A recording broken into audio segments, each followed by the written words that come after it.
શ્રી પ્રમુખ એજ્યુકેશનમાં તમારું સ્વાગત છે. આજે ધોરણ 7 પ્રેક્ટિસ વર્ક પ્રકરણ 6 ત્રિકોણ અને તેના ગુણધર્મો સ્વાધ્યાય 6.3 તેનો પ્રશ્ન ત્રીજો.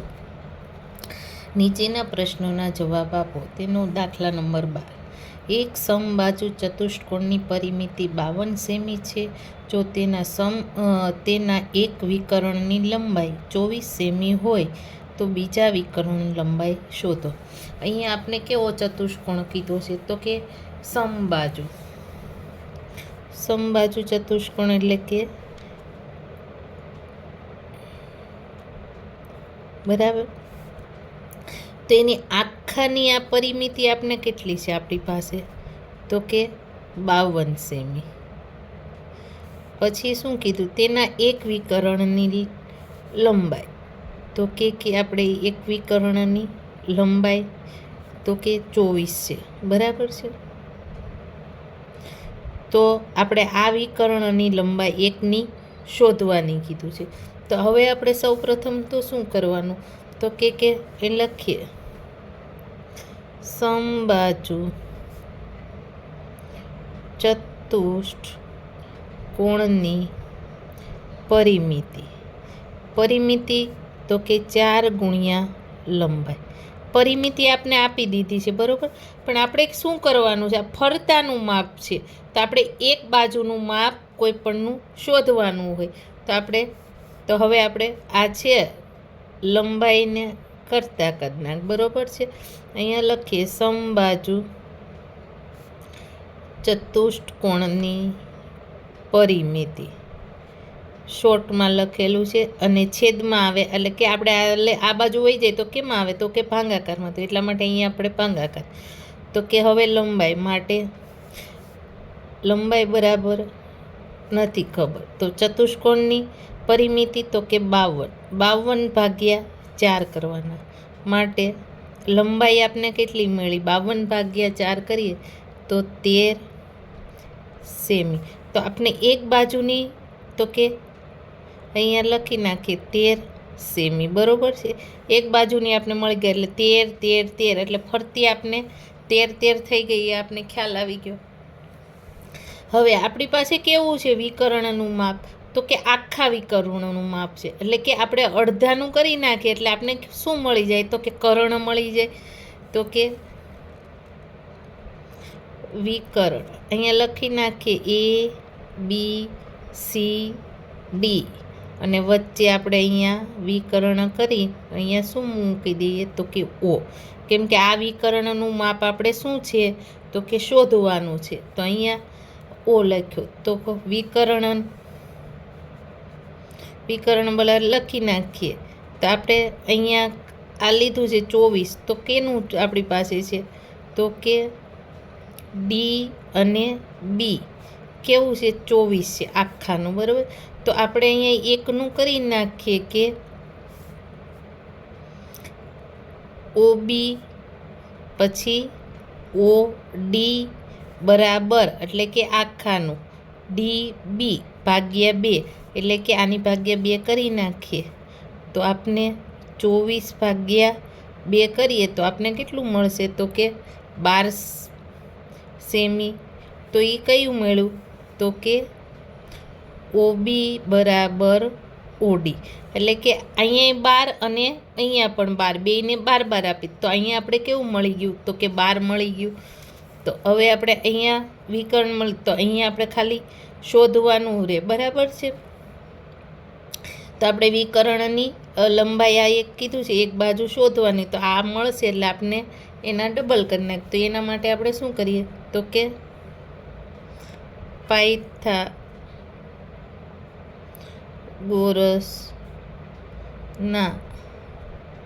પ્રમેય અનુસાર. તો એના કરી નાખીએ તો આપણે શું કરવાનું છે? તો અહીંયા આપણે આ મળી ગયું. તો આપણે આ શોધવાનું છે. બરાબર છે. તો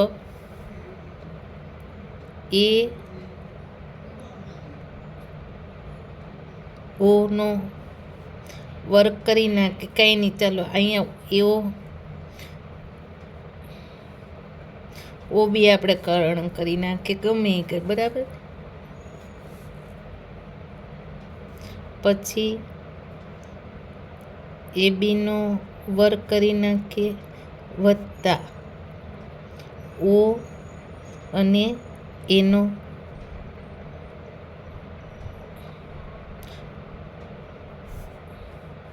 હવે ઓ બી આપને તો કે 12નો વર્ગ, પછી એ બી બરાબર તો કે 13નો વર્ગ. હવે અહીંયા આપણે શું કરવાનું તો કે ઓ અને બી આપને નથી ખબર, ઓ અને એનો વર્ગ આપને નથી ખબર. તો કે 12નો વર્ગ તો કે 144 બરોબર છે. 13નો તો કે 169 વત્તા ઓ એનો વર્ગ. હવે અહીંયા આપણે કરી નાખીએ ઓ એનો વર્ગ બરાબર 169માંથી 144 બાદ કરવાના, તો ઓ એનો વર્ગ, તો અહીંયા આ બેમાંથી બાદ કરીએ તો આપણે મળે 25. હવે ઓ એ બરાબર અહીંયા આપણે વર્ગમૂળ કરી નાખીએ છીએ, બરાબર. તો કે ઓ એ બરાબર તો કે 5 આવ્યા, તો 5 સેમી. તો અહીંયા આપણે કેટલું મળી ગયું તો કે આ માપ આપને ખાલી ફક્ત 5 જ મેળવ્યું, બરાબર. આટલા સુધીનું 5 આપણે આખા વિકર્ણનું શોધવાનું કીધું છે. તો હવે આપણે આખાનું શોધવાનું કીધું છે, તો અહીંયા આપણે લખી નાખીએ કે ઓ અને એ બરાબર 5 બરોબર છે. તો માટે ઓ એ ગુણ્યા 2 ડબલ હું કામ કર્યા તો કે આને ડબલ કરી નાખવાના બરાબર, તો કે આખાનું થઈ જાય તો કે એ સી. તો એ અને સી બરાબર અહીંયા આપણે કરી નાખીએ તો એ તો આપને ખબર છે 5 ગુણ્યા 2, તો એસી બરાબર આપને કેટલા મળ્યા 10 સેમી મળી ગયા. તો આખું આપને કેટલું મળ્યું તો કે 10 મળી ગયું. અહીંયા લખીએ કે માટે બીજા વિકર્ણની લંબાઈ 10 સેમી થાય. હવે દાખલા નંબર 13. એક લંબચોરસની પરિમિતિ 28 સેમી છે, તેની પહોળાઈ 6 સેમી છે, તો તેના વિકર્ણનું માપ શોધો. તો અહીંયા લંબચોરસ કીધો છે, બરાબર. તો આખી ફરતાની કેટલી છે તો કે પરિમિતિ તો કે 28 સેમી, અને અહીંયા આપણે આપી દીધું છે કે તેની પહોળાઈ છે એ 6 સેમી. તો આપણે પહેલાં તો શું કરવું પડે, આપણી પાસે ફક્ત એક જ માપ છે, બરાબર. તો હવે આપણે આ માપ શોધવા પડે, એટલે કે એની લંબાઈ શોધવી પડે. એ લખી નાખીએ પરિમિતિ 28 સેમી, પહોળાઈ 6 સેમી, બરાબર. તો માટે લંબચોરસની પરિમિતિ બરાબર 2 કૌંસમાં ગુણ્યા લંબાઈ વત્તા પહોળાઈ.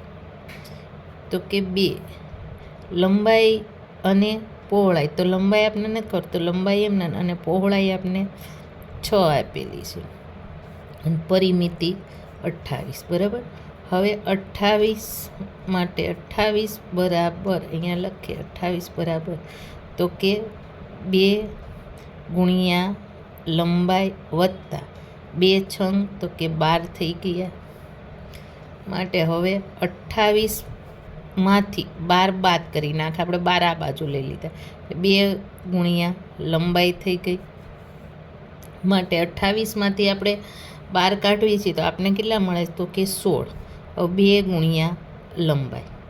હવે માટે લંબાઈ બરાબર તો કે 16/2 બરાબર છે, એટલે કે અહીંયા આપણે છેદમાં આવી ગયા, ગુણાકારમાં હતા એટલા માટે. તો કે માટે એ લખીએ લંબાઈ બરાબર તો કે 2 8 16, તો કે 8 થઈ ગયા. તો લંબાઈ કેટલી આવી આપને 8 સેમી. એટલે આપણે આપણી પાસે એક બાજુ લંબાઈ 8 સેમી મળી જાય છે. એટલે આ બે મળી ગયા. તો હવે આપણે શું શોધવાનું? તો કે શું કીધું છે? વિકર્ણનું માપ શોધો. એવું નથી કીધું બે કેમ. તો આપણે આ ફક્ત આ માપ શોધવાનું છે, બરાબર. આ બે આવી ગયા. તો હવે પાયથાગોરસના પ્રમેય અનુસાર કરીએ તો ચાલે. તો પાયથાગોરસ પ્રમેય અનુસાર અથવા તો કે મુજબ. તો અહીંયા નામ આપણે આપી દઈએ A, B, C અને D. તો આપણે જે શોધવાનું છે શું છે? તો કે કર્ણ. તો AC નો વર્ગ વત્તા AB નો વર્ગ વત્તા BC નો વર્ગ. AC આપને નથી ખબર, બરાબર છે. તો આપણે એમ નથી. તો AB બરાબર તો કે AB આપને કેટલા આવ્યા? તો કે 6 વત્તા BC તો કે 8.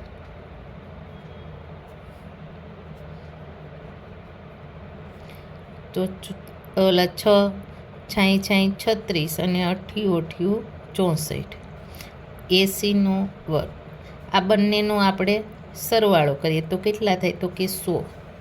હવે AC બરાબર વર્ગમૂળમાં આપણે 100 લખી નાખીએ. તો AC બરાબર આપને 10 સેમી મળ્યા. તો આનું માપ તો અહીં લખીએ માટે વિકર્ણનું માપ 10 સેમી